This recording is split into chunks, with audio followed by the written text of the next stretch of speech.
शांति। आज की तारीख है 3, 11 और 13 और आज दीपावली है।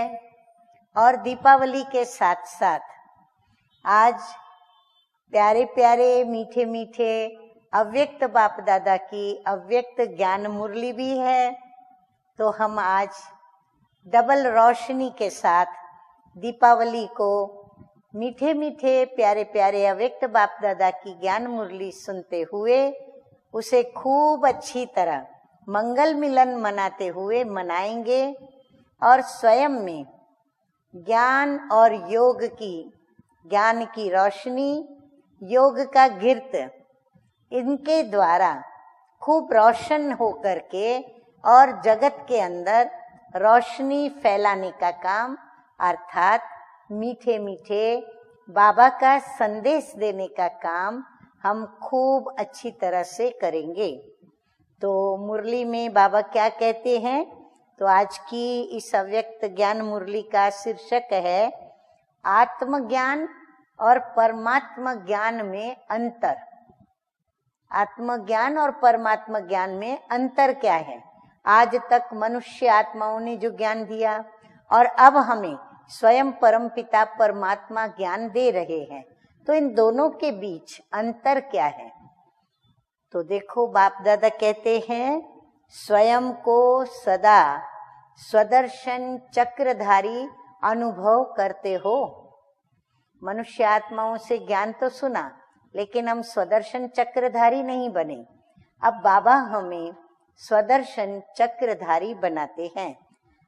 स्वदर्शन चक्रधारी सिर्फ समझते हो, वह हर समय अनुभव होता है। एक होता है समझना, दूसरा होता है स्वरूप में लाना अर्थात अनुभव करना। एक होता है थियोरिकल नॉलेज, थियरी होती है तो उसको समझना होता है, फिर उसको प्रैक्टिकल में उसका प्रयोग करना होता है। तो वो जब प्रयोग करते हैं तो हमारी धारणा में आता है। अगर हमने उसको धारणा में लाया तो वह हो गया हमारा अनुभव कि भाई हमने प्रैक्टिकल में इसका प्रयोग किया, उपयोग किया और उसकी रिजल्ट ये हुई। तो बाबा कहते एक होता है समझना, दूसरा होता है स्वरूप में लाना, माना स्व की धारणा बनाना अर्थात अनुभव करना। तो इस श्रेष्ठ जीवन की व श्रेष्ठ नॉलेज की श्रेष्ठता है अनुभव करना।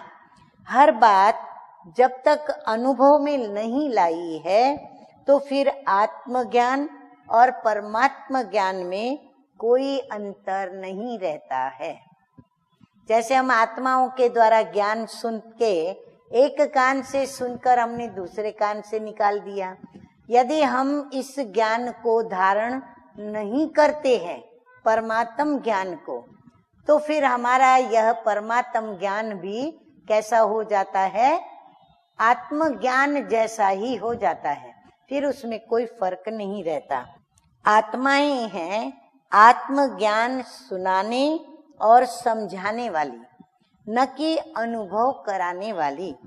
परमात्मा ज्ञान हर बात का अनुभव कराते हुए चढ़ती कला की ओर ले जाता है।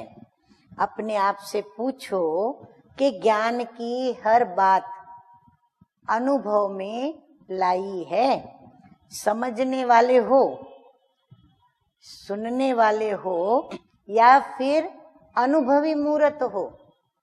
बाबा कहते अपने आप से पूछो, चेक करो।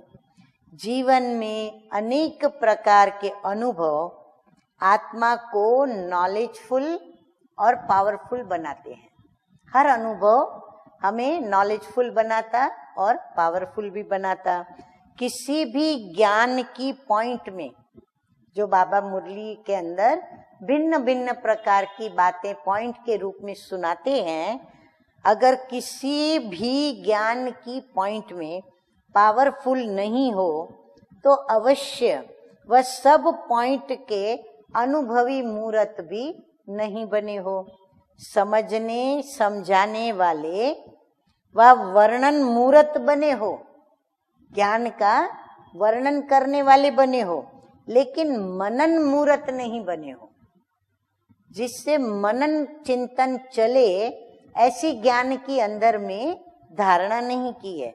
जैसे औरों को सप्ताह कोर्स में विशेष 7 दिन का 7 बातें पॉइंट्स सुनाते हो, वो सातों ही पॉइंट्स सामने रखो और फिर चेक करो कि सब पॉइंट्स में अनुभवी मूर्त हैं या किसी पॉइंट्स में समझने तक है, किसी पॉइंट्स में सुनने तक है।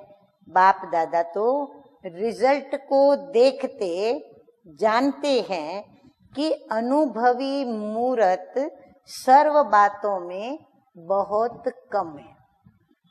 बाबा बच्चों की स्थिति देख रहे हैं तो बच्चे सभी कोई तो सुनने वाले हैं, कोई सिर्फ समझने वाले हैं, परंतु अनुभवी मूर्त बच्चे बहुत कम हैं। क्योंकि अनुभवी अर्थात किसी भी प्रकार के, यहाँ से आप नोट करेंगे, अनुभवी अर्थात सदा किसी भी प्रकार के धोखे से, दुख से, दुविधा से परे रहेंगे। वो कभी धोखा नहीं खाएंगे, कभी दुखी नहीं होंगे और कभी दुविधा में नहीं रहेंगे। दुविधा माना करूं न करूं, हाँ ना, करने जैसा है या नहीं, ऐसे हलचल में नहीं होंगे, क्योंकि अनुभव ही उनका फाउंडेशन है। वो अनुभवी होते हैं, इसलिए वो अचल अडोल होते हैं। अच्छा, सदा अंतर्मुखी अर्थात हर्षित मुखी, माया के हर वार को माखन से बाल समझकर पार करने वाले, ऐसे सहज योगी, सदा बाप के साथ का अनुभव करने वाले सर्व अनुभवी मूर्तों को बाप दादा का याद प्यार और नमस्ते। हम रूहानी बच्चों का रूहानी बाप दादा को याद प्यार, गुड मॉर्निंग और नमस्ते नमस्ते। वरदान है आज का, रूहानी एक्सरसाइज के द्वारा वेट, बोझ को समाप्त करने वाले समान और समीप भव। रूहानी एक्सरसाइज अर्थात अभी अभी निराकारी, अभी अभी अव्यक्त फरिश्ता, अभी अभी साकारी कर्मयोगी, तीनों लोगों की स्थिति में सैर करने वाले, अभी अभी विश्व सेवाधारी। ऐसी एक्सरसाइज रोज करो तो व्यर्थ का जो बोझ है वो समाप्त हो जाएगा। जब बोझ समाप्त हो तो मासुक समान, कौन है मासुक? बाबा। तो मासुक समान डबल लाइट बनो, तब जोड़ी भी अच्छी लगेगी। यदि मासुक हल्का हो और आशिक भारी हो तो जोड़ी अच्छी नहीं लगेगी।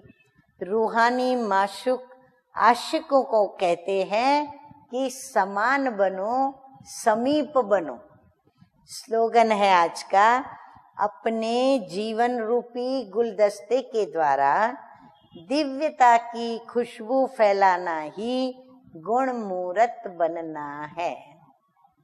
ओम शांति।